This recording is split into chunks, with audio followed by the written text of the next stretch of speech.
sessions of Meant to Live. We are on session 2 today, Good News. And I really, truly hope and pray that last week's video and your time with the questions and hopefully a few friends along the way were a great primer for today. Now, let me just give you a quick recap in case you missed it. We introduced last session the core call to life that emerges from Genesis chapter 3, where Adam and Eve, who were in a beautiful relationship with God, go their own way and they separate themselves from the God who is life. And so they're now spiritually dead.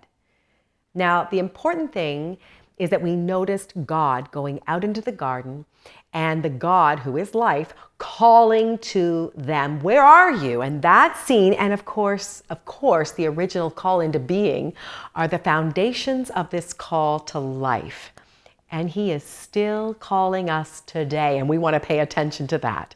Now, I said last time that we're going to focus on a couple of things. One is detecting this call to life, and 2 is realizing the power that comes with that. So if we're talking about focusing on detecting life and embracing life and realizing more power, life and power, there is no better place to look than the gospel, otherwise known as the good news. And that's our topic for today. Now, you may right away be thinking, oh, this is for people who don't know Jesus. I know Jesus. I can cruise through this session. Wrong. This is for you. It's for me. We don't just want to take in and kind of talk a good talk about the gospel, think about the gospel.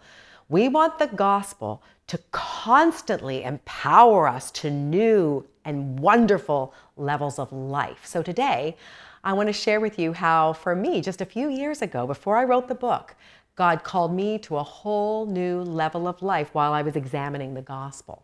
Listen, there is way more in you than you know, and I want to help you unleash that. So let's talk about the gospel. In a very sort of classic 4-point structure, this is the gospel, the good news. It's basically the meta-narrative or the overarching story of the scriptures. And here are the 4 points, again, in this 4-point structure. It starts with creation. So we were created, as we've been talking about in the beginning of Genesis, we were created to be in relationship with God. Everything was good, and that's good news. And then we have the fall. Again, what we talked about last session. This fall is where we've gone our own way and we've separated ourselves from the God who is life. Now, we're still created in God's image, but that image is now veiled and scarred, and there's sort of a curse over all creation. That's bad news.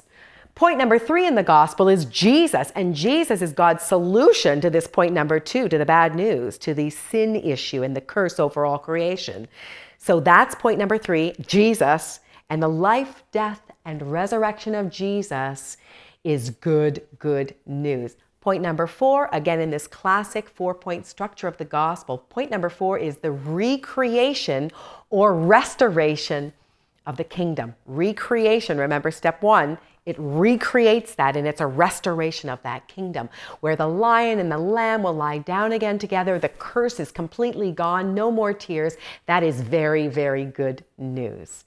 Now, what I'm about to tell you, I fleshed out with some pastors and leaders and groups of people that I was sort of speaking to long before I wrote my book, Meant to Live. Now, at that time, a few years ago, I remember sitting with one of these leaders, and actually he was our worship arts leader at the time, and I remember going into his office and just saying, "Ron, can we talk a little bit?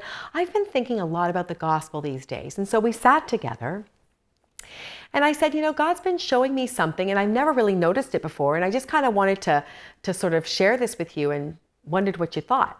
So he was like, "Yeah, go ahead." So I said, "Okay." So again, that sort of classic 4-point structure, I noticed something about humanity in this. Point 1 of the gospel, good news, that we were created to be in relationship with God. And if you look at humanity, people were created glorious, made in God's image. We have this imago Dei, the image of God. We're image bearers and we're glorious. Point number 2 is that there's a fall, and that humanity, of course, though we've gone our own way, still bear the image of God, but that image is veiled, right? And he was like, yeah, absolutely. And I said, okay, so point number 3 of the gospel is Jesus. And in Jesus, we become new creations, right? The old is gone, the new is come. And in fact, the scriptures teach us that we are, this glorious being is sort of glorified again, and in fact, carried from glory to glory. It's sort of this ever increasing glory.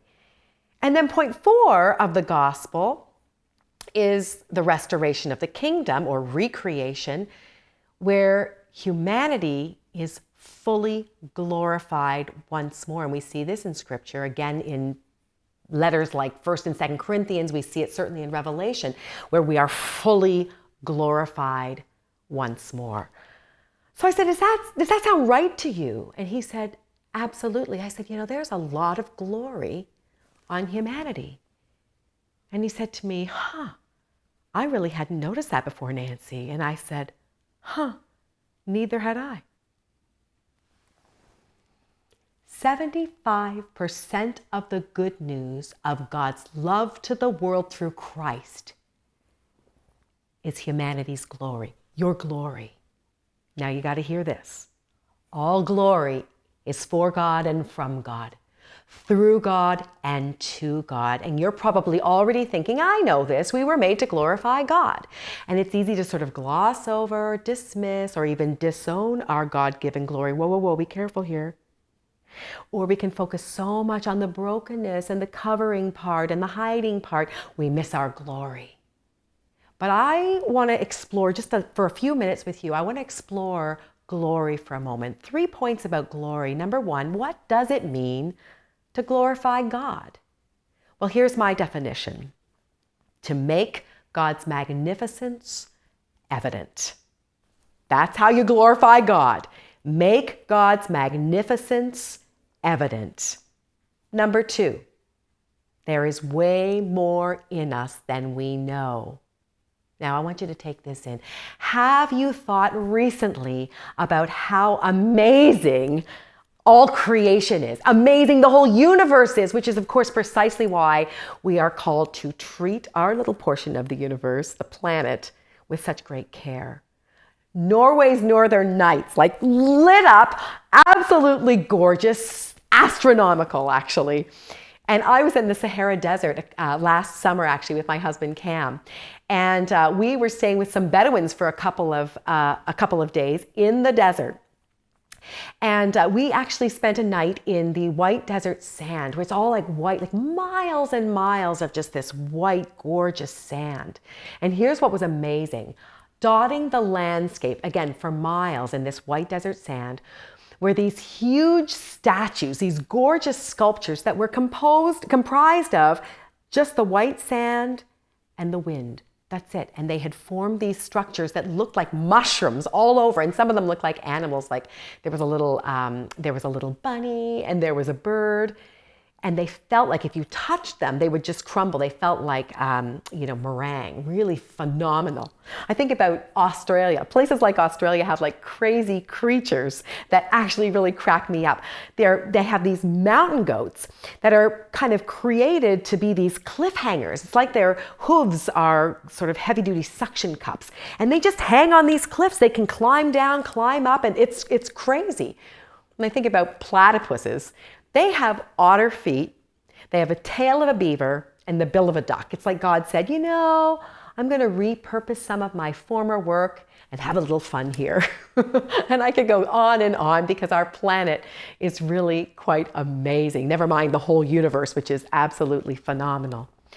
But listen, you and I, humanity, are even more extraordinary than nature and animals. So you may say, well, I'm no Mount Fuji, Nancy.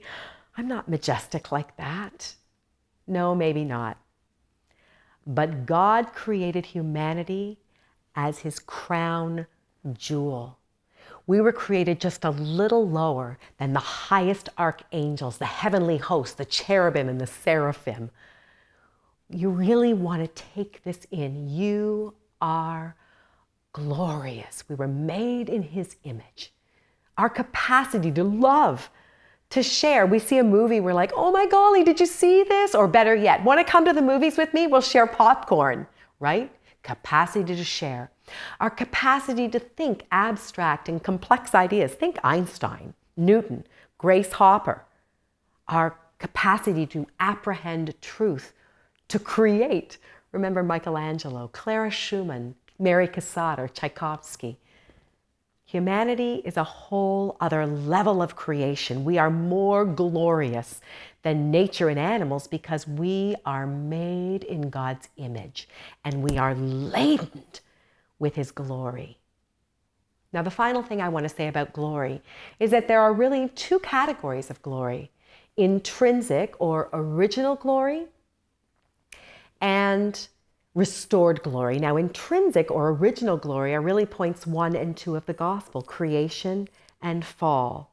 That we were created glorious. We have the imago Dei, the image of God on us. And when that fall came, it is absolutely true that that was covered. It is absolutely true that that image of God was veiled, the scriptures teach. And for some people, it is heavily, heavily veiled. But regardless of how repulsive you find or disgusting you find some people, you can be sure that they still bear the magnificence and the glory of God, though it can be heavily veiled at times. Now, restored glory is what Jesus alone can do. And that's really points 3 and 4 of the gospel. Now, I don't know where you are with Jesus, and I don't know where you are with this good news, but I can tell you, and I would be doing you a serious disservice if I didn't tell you, that this point 3, this is good news. It is the key to life. It's only through the life, death, and resurrection of Jesus that we have access to this kind of increasing glory, this power, this life, not just in heaven later, but now. And that is good news.